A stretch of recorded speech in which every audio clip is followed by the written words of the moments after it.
Биыл желтоқсан көтерілісінің болғанына тұп-тура 40 жыл. Бодандық бұғауынан босап, қазақ елінің азаттық алуына түрткі болған қасіретті оқиға еш уақытта ұмытылмайды. Алайда 40 жыл өтсе де біз қанды көтерілістің бас қаһарманы Қайрат Рысқұлбековтың өліміне қатысты шындықты біле алмадық. Ресми деректе ол өз-өзіне қол салған деген сөз ғана айтылады. Бірақ мұқым жұрт бұған әлі күнге дейін сенбейді. Оған себеп те бар.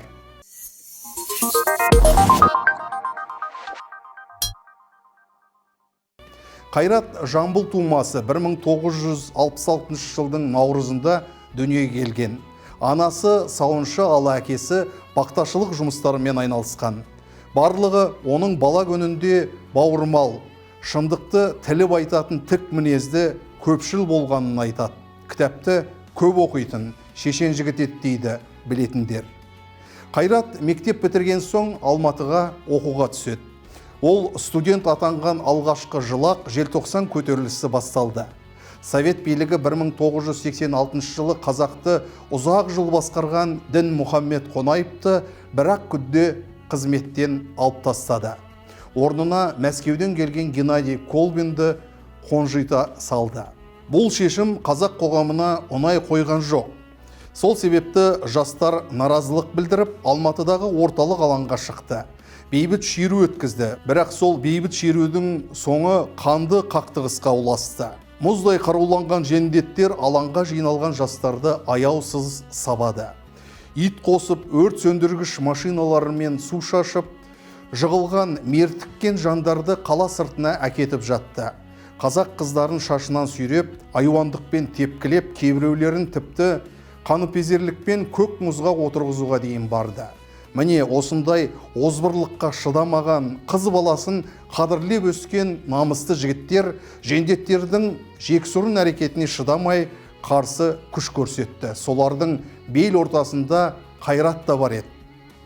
Қайрат Рысқұлбеков алаңға не үшін барғанын ата-анасына жазған хатында баяндайды.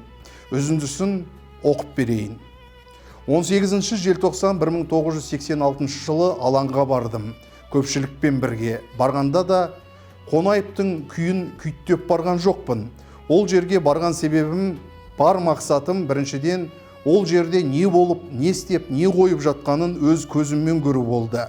Екіншіден, алаңда қазақтың уыздай жас қыздарын ұрып соғып, өлтіріп жатыр дегенді елден естіген соң, өз басым қолымды жайып, күл болмаса бүл болсын деп отыруға еркектік ар намысым еш жетпеді дейді.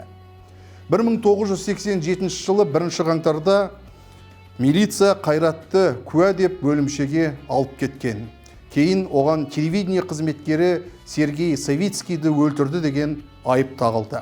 Қайрат әрине мұнымен келіскен жоқ. Оның туыстары да, достары да тергеу жалған айып тағып жатыр деп шағымданды. Алайда бұлардың өтініші мүлде ескерілмеді. Қайратпен бір жатақханада тұрған досы Бауыржан Қайранбеков сол уақыттағы газеттердің біріне берген сұхбатында былай деген еді. Сол кездері мен Қайраттың қасында жүрдім. Оған Савицкийді өлтірді деген айып тағылды. Бірақ бұл өтірік. Біріншіден, Савицкий Мир Сәтбаев көшесінде өлтірілген.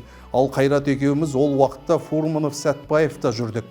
Екіншіден, бір солдатқа қылмыскер ретінде Қайратты көрсет деп айтып жатқанын өз көзіммен көрдім.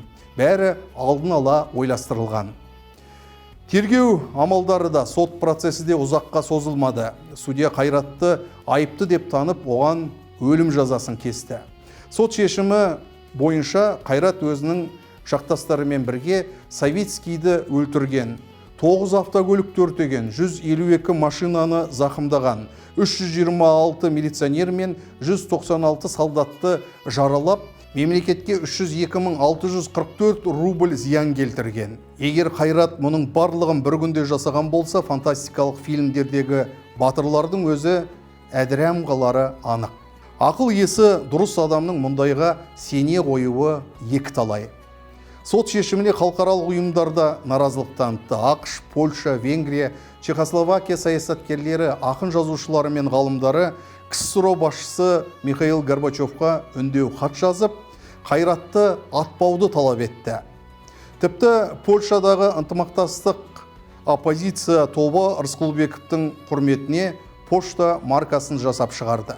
Батыстың осындай қыспағынан кейін 1988 жылы 28 сәуірде Қайрат Рысқұлбеков КСРО басшысы Михаил Горбачевтың бұйрығымен кешіріліп 20 жылға абақтыға қамалды. Қайрат Рысқұлбековтың жазасы 20 жылға ауыстырылғаннан кейін ол кесімді жазасын Свердловскідегі түрмеде өткізу керек еді. Алайда оны Семейдегі абақтының біріне қамап қояды. 21 камераға, яғни өлім жазасына кесілгендерді қамайтын камераға тоғытып тастаған. Қайрат әу баста сол камерада жалғыз отырды.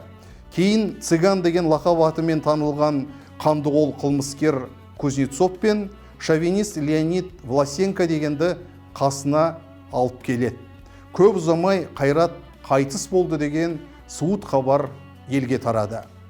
Тергеу қорытындысында Қайрат сол Власенконың майкасына асылып қалды деп көрсетілген. Алайда марқұмның заттарын түгендегенде оның сөмкесінен өзінің тап-таза 2 майкасы бары анықталды. Егер Қайрат шынымен өз-өзіне қол салған болса, біреудің кір киімін қайтеді. Бұл бірінші күдік. Екіншіден, неліктен жалғыз отырған адамның жанына ұлты басқа қылмыскерлерді әкеп отырғызып қояды. Совет билігі міне осы екеуінің қолымен от көсеген. Қайратты өлтірсеңдер, жазаларыңды жеңілдетеміз деп әлгілерді алдаған болуы керек. Үшіншіден, қарауыл қайда қарады? Күндіз түні төңіректі күзетіп жүретін олар қалай ғана сол сәтті байқамай қалған. Бұл сұрақтарға мардымды жауап берген әлі ешкім жоқ. Қайраттың аты тергеу кезінде елге таныла бастаған. Барлығы оны әділетсіздіктің құрбаны деп есептеді. Қайратқа қастандық жасап жатқанын білді. Осыдан кейін қазақтар керісінше рухтана бастады.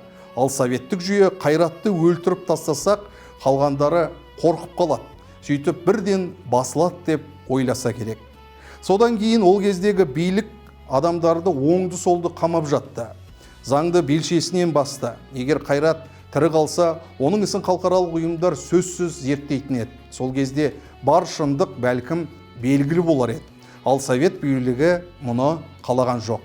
Әлем алдындағы беделін түсіргісі келмеді. Сөйтіп, қалайда Қайраттың көзін құрту керек болды. Олар тіпті Қайрат қайтыс болғаннан кейін мүрдесіне сот медициналық сараптама жасауға тыйым салды. Өлі денесін туған туысқандарына көрсетпей бірден жерлеп тастаған.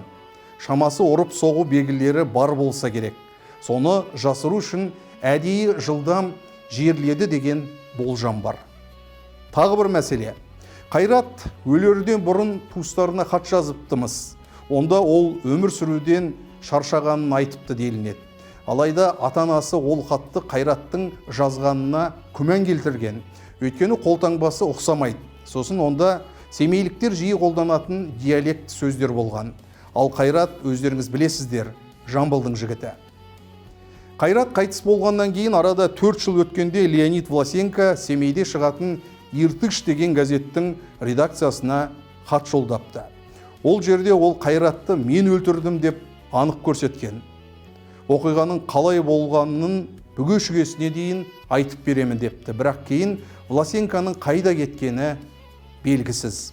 Оны редакция журналистері біраз іздеген, Семей түрмесінен таппаған, шамасы басқа өңірге айдап жіберген болуы керек, немесе оны әлдекімдер өлтіріп тастаған болуы бек мүмкін. Байқасаңыз, сұрақ көп. Соларға жауап табатын кез әлде қашан жеткен. Біздің буын ақиқатты білуі керек.